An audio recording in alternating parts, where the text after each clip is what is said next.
Good evening. I hope everyone is well and ready for the next week of remote learning, which will be introducing new content.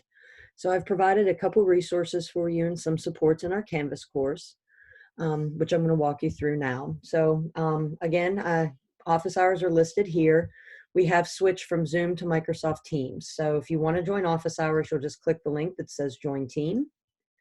It'll take you to this page if you haven't already downloaded the app or use Microsoft Teams. You'll just click on Open Microsoft Teams. You'll see a purple bar that pops up that says there's a meeting in progress, and you can just hit join on that. I'll join about 5 minutes before our scheduled time so that the meeting is up and running.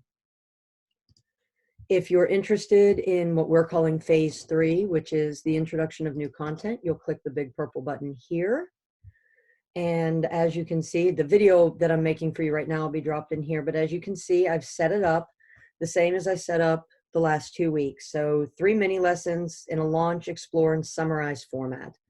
If you click this link, it'll take you to a Google document that I've made with Phase 3 resources, where I looked at some what I'm calling focus standards. Now, this isn't the end all be all, and I'm not a health and PE teacher, but as I went through your standards and I thought about remote instruction and what we're capable of doing with our students, I pulled out the standards that I thought made the most sense and would translate the best to an online environment. And I've dropped those here for 6 through 9, and then again for physical education, 6 through 9.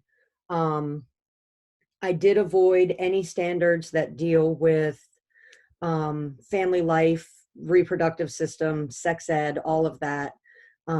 We have put a hold on teaching the health and reproductive units in middle school.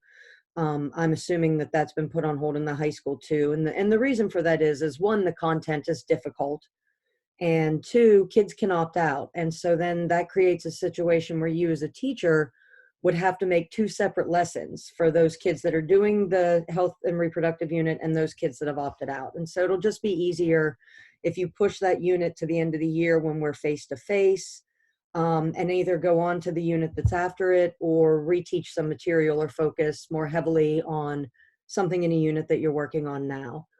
So I focus primarily for health on mindfulness, emotional well-being. I provided you with some options for where you can find texts or videos, things that you could do with kids or show kids, and then some strategies or tasks that kids could create when in a health class. So they could keep a diary on daily stressors and their reactions. Then they could problem solve solutions to these stressors. They could create a plan for stress relief and then try to implement it and reflect on that. They could still be looking, especially right now with healthcare products and the different information that's coming out with the coronavirus. They could look at advertisements for that or compare to news articles, or they could write a review of a healthcare product, just something that they have in their home that they've used. Does it add up to the advertisements and what it says it'll do or no? We can still focus on things like bullying and empathy and conflict analysis.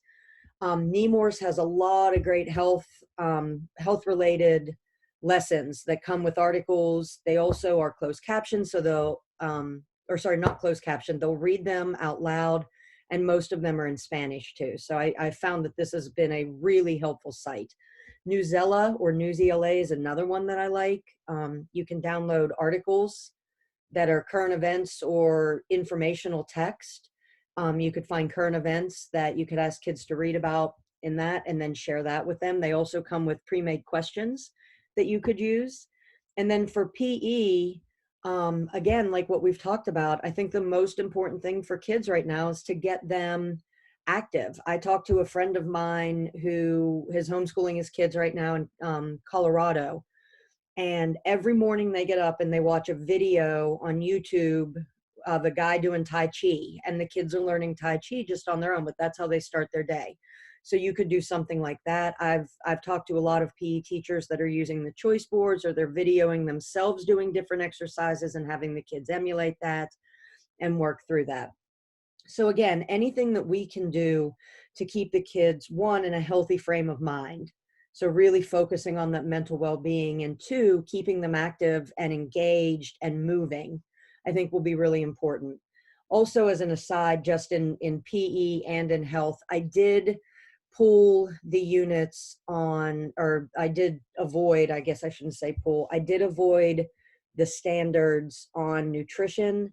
While I think nutrition is extremely important, I also think that we have kids right now who, if we ask them to fill out a nutrition log or keep a diary of what they're eating, it might be very hard for them. And so I just avoided that, so that we didn't make anyone feel left out or bad about, their situation. And then down at the bottom, I have a table here that explains the template that I've been using for 2 weeks, the launch, explore, and summarize.